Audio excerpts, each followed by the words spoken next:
Happy new year എല്ലാ പ്രേക്ഷകർക്കും shoot and ഷോയുടെ പുതിയൊരു എപ്പിസോഡിലേക്ക് സ്വാഗതം. ഷാലിൻ സംവിധാനം ചെയ്തിരിക്കുന്ന പുതിയ ചിത്രമാണ് കാട്ടുമാക്കാൻ. മുകേഷ് ആണ് ഇതിലെ നായകൻ.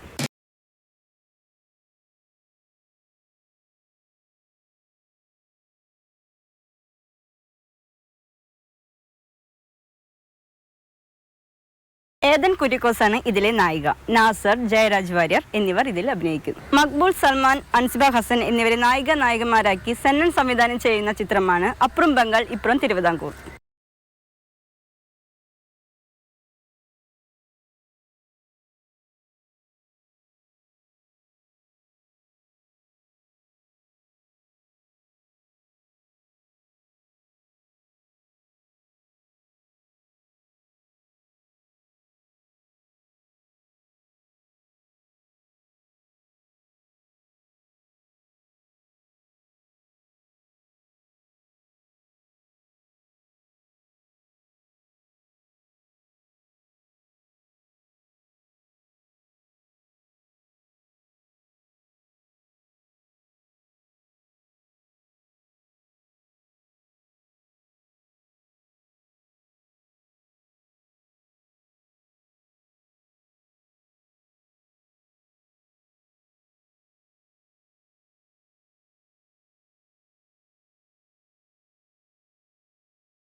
അപ്പോൾ ഇതിൻ്റെ ടൈറ്റിൽ സൂചിപ്പിക്കുന്ന പോലെ തന്നെ വളരെയധികം വെറൈറ്റി ആയിട്ടുള്ളൊരു മൂവിയും വെറൈറ്റി ആയിട്ടുള്ളൊരു കോൺസെപ്റ്റുമാണ്. തീർച്ചയായിട്ടും എല്ലാവർക്കും ഇഷ്ടപ്പെടുമെന്ന് വിചാരിക്കുന്നു. എല്ലാവരും തിയേറ്ററിൽ പോയി കാണാൻ. Thank you so much.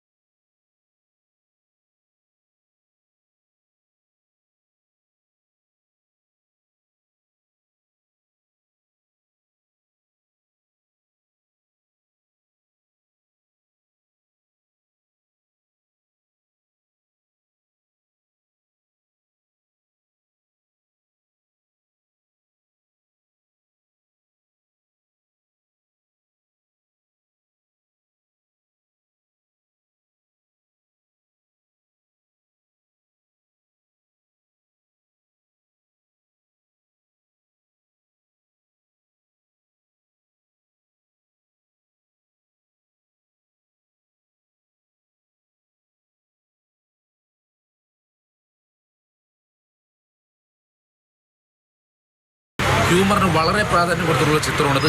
നമ്മൾ സാധാരണ സിനിമ കാണാൻ പോകുമ്പോൾ നമ്മൾ പോയി കണ്ടതിന് ശേഷം നല്ലതാണെങ്കിൽ മാത്രം നമ്മുടെ ഫാമിലിയെ കൊണ്ട് കാണിക്കാറാണ് പതിവ്. ഇതൊന്നും വേണ്ട, ധൈര്യമായിട്ട് നിങ്ങൾ ഫാമിലിയെ കൂട്ടി തന്നെ പോയി കാണേണ്ട ഒരു ചിത്രമാണ്. വളരെ നല്ല ചിത്രമാണ്. എല്ലാവരും കണ്ടിരിക്കേണ്ട ചിത്രമാണ് അപ്പുറം ബംഗാൾ ഇപ്പുറം തിരുവിതാംകൂർ.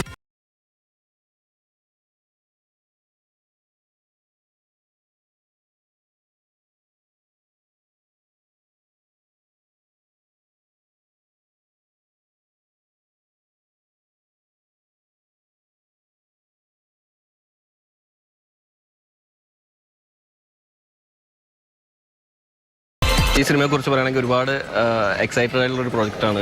ഞാൻ ഇത്ര നാളും ചെയ്ത ഒരു സീരിയസ് ക്യാരക്ടേഴ്സിൽ നിന്നിട്ടും ആ ഒരു ക്യാരക്ടേഴ്സിൻ്റെ അപ്പുറം ഒരു റിലാക്സ്ഡ് ആയിട്ട് ഇത്തിരി കോമഡിയും ഫണ്ണൊക്കെ ഉള്ളൊരു സിനിമയാണ് അപ്പുറം ബംഗാൾ ഇപ്പുറം തിരുവിതാംകൂർ. സെനൻ ചേട്ടനാണ്, സെനൻ പള്ളാശ്ശേരിയാണ് എൻ്റെ ഡയറക്ടർ. ഒരുപാട് പുതിയ ആളുകൾ ചേർന്നിട്ടുള്ളൊരു സിനിമയാണ്. ഒരു കൊച്ചു ചിത്രമാണ്. അതൊരു വലിയ വിജയമാക്കി തീർക്കാനുള്ള കോട്ടയം നഗരത്തിലെ ഒരു വാടക വീട്ടിൽ 3 ചെറുപ്പക്കാരും ഒരു ബംഗാളി കുടുംബവും തമ്മിൽ താമസിക്കുമ്പോൾ ഉണ്ടാകുന്ന രസകരമായ സംഭവങ്ങളാണ് ഈ ചിത്രത്തിലുള്ളത്.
എല്ലാ മലയാളി ഓഡിയൻസിന് എൻ്റെ നമസ്കാരം.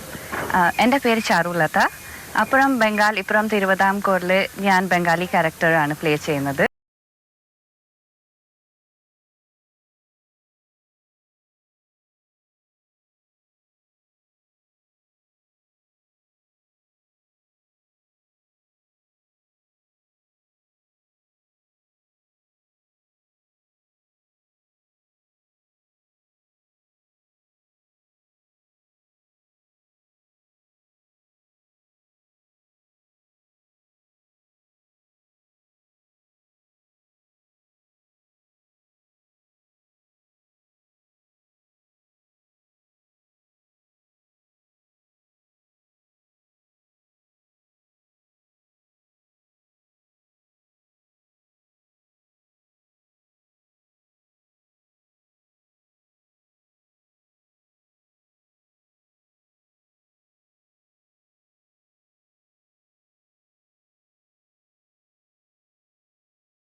ഇതിനെല്ലാം കൂടെ നമ്മൾ ഒരു ചെറിയ ക്യാൻവാസിൽ എന്ന് പറഞ്ഞാൽ ഇതേ വലിയ പരപ്പുള്ള ഒരു ബ്രഹ്മാണ്ഡ സംഭവത്തെ എങ്ങനെ നമുക്ക് ഒതുക്കി അതേ എഫക്റ്റിൽ കൊണ്ടുവരാൻ പറ്റുമെന്ന് തോന്നിക്കുന്ന ഒന്നാണ്.